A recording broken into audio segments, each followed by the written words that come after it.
Hi, we're John and Karen Sweeny. We'd like to thank you for buying this DVD. We'd also like to thank the countless great teachers and champions that we've learnt so much from over the years. This DVD is our way of passing on to you all the hints and tips that we've learnt, together with our own analysis of what makes Modern Jive work. In many ways, Modern Jive is a simple dance style, as is shown by how many hundreds of thousands of people are dancing it around the world today. But in order to get people dancing as quickly as possible, the average Modern Jive club tends to focus almost entirely on moves and very little on technique. Modern Jive has evolved in different ways across different countries and between the many different clubs that teach it. It's unlikely that you'll have come across all the techniques on this DVD, and in some cases you may have been taught something different. It's important to remember that there is no governing body for Modern Jive. There are no rules. I will explain the reasons for many of the things I'm teaching. Please evaluate what you find here and decide for yourself what works and what doesn't work for you. Modern Jive has evolved to be a synthesis of many dance styles. It is incredibly varied, so I'm sure you'll find some exceptions to what I'm teaching. The key principles to keep in mind are that both partners should be able to enjoy the dancing without getting hurt, that the man should give a clear lead, and that the lady should follow effortlessly, so that it should be a pleasant experience for everyone. This DVD starts with some absolute basics. Any good coach takes his students back to basics at least once a year to rebuild technique and muscle memory so that their performance can be built on a solid basis and improve to even greater heights. These basic techniques are the foundation of smooth jive. Once we've covered them, we will move on to look at more ways that you can make your jiving even smoother. Hopefully, no matter what your previous experience, you'll find some material on this DVD helpful to you. If you master all the techniques on this DVD, your dancing should improve, plus your ability to learn new moves of every kind, plus the pleasure you can bring to those you dance with by being the perfect partner.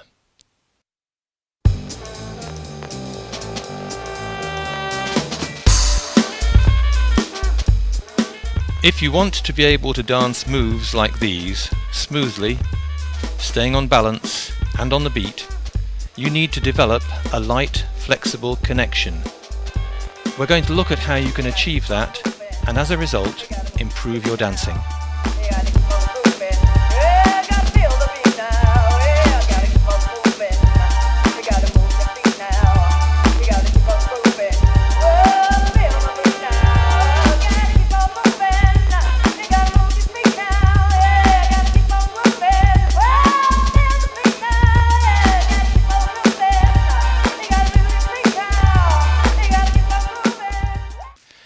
Every partner dance style has its own requirements for tension and connection. Modern Jive is a simple concept which has evolved into one of the most varied dance styles that there is. Moves from many other dance styles have been adapted and incorporated into Modern Jive. As a result, there are many Modern Jive moves which require different types of connection and tension. Now, tension is actually a very misleading word. It means pulling or stretching, and we don't want any stretching, and we really don't want any pulling either. A lead should be a gentle invitation. It doesn't need to be a pull. When the lady follows, she should be moving herself. She doesn't want to be dragged around the dance floor. It's called lead and follow. It's not called drag and resist. Men need to understand that when we talk about a strong lead, it has nothing to do with strength. It's about clarity. When you are too strong, the lady will not tell her friends that you have a strong lead. She'll say, "You're rough." Ladies need to understand that they should react immediately to a lead and follow where the man is leading, not resisting or fighting against it so that the man has to work harder. If she tries to take the lead instead of following, then the dance becomes a wrestling match. It's always worth watching your partner as they walk off the dance floor after a dance with you. If they're rubbing their shoulders, then you may need to think about your leading or following. So, let's look at tension. when I hold my hand like this, it's already under tension. My muscles are keeping it from flopping down. When the lady offers her hand, she should likewise be holding it up so that she's not dragging my hand down. So starting from these positions, all we need to enable lead and follow is some connection. So all we have to do is bring our hands together until they touch. This is a basic connection. Now you need some tension. Everyone will tell you that. But what they don't normally tell you is how much tension. Is it 1 gram or 100 kilograms?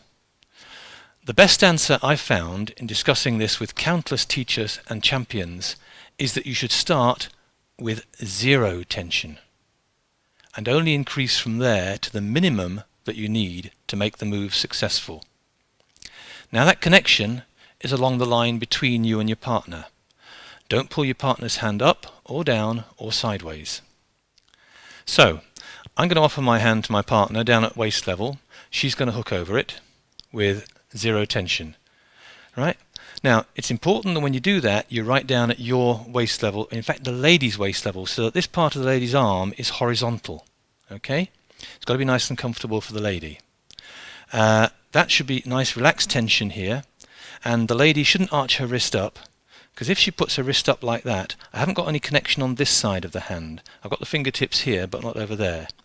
If she relaxes her hand into a natural position, then when I move my hand forwards towards the lady, she can feel it inside her hand.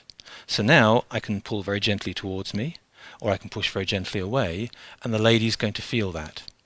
So I'll start just by pushing very gently away, and the lady's going to step back. So we're going to get a basic connection like this. I'm going to let the lady know that I want her to step back by moving my hand very gently. She can feel that, and she steps back. Now, in order to get the lady to come forwards, I've got to pull on her fingertips, right? But if I just move them a fraction of an inch, she can feel that, right? And what you need to understand is that a lead is a signal from the fingertips to the lady's feet. So when I pull very gently on those fingertips, the lady is going to start walking. She's moving her feet herself. I'm not having to drag her across the floor. It's likewise very important the lady doesn't pull.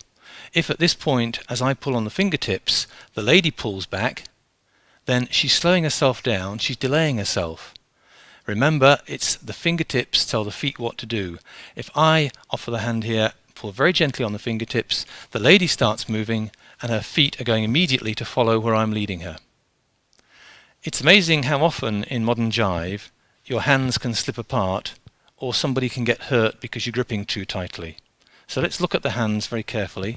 The lady's going to hook her hand over the man's hand, which is down at a level that lets her arm remain horizontal, down at her waist level, and facing his waist. If the man tilts his hand, then the lady's hand's going to slip away. So, firm platform, gentlemen. If the lady lets her fingertips slide off, then again, you haven't got a grip. And if the lady grips too tight, like that, then it's very bad because the man now can't let go when he needs to. The thumbs aren't involved at all. So it's a nice loose grip which enables you to lead the lady and also do things like turns and returns without any problem. So the hands are loosely hooked together, not gripping each other, and the thumbs are out of the way. Now ladies, if the man's holding your hand, it's because he wants to use it to lead you. So one of the rules of modern jive is that the lady doesn't normally let go of the man's hand. It can spoil the move. But men don't grip the lady's hand because sometimes it may hurt if you twist it the wrong way at the wrong time, and then if she is being hurt, she does need to be able to let go. So a firm connection with very light tension and no thumbs, and then we can lead each other backwards and forwards easily. Try how small a lead you can use to make the lady's feet follow your fingertips.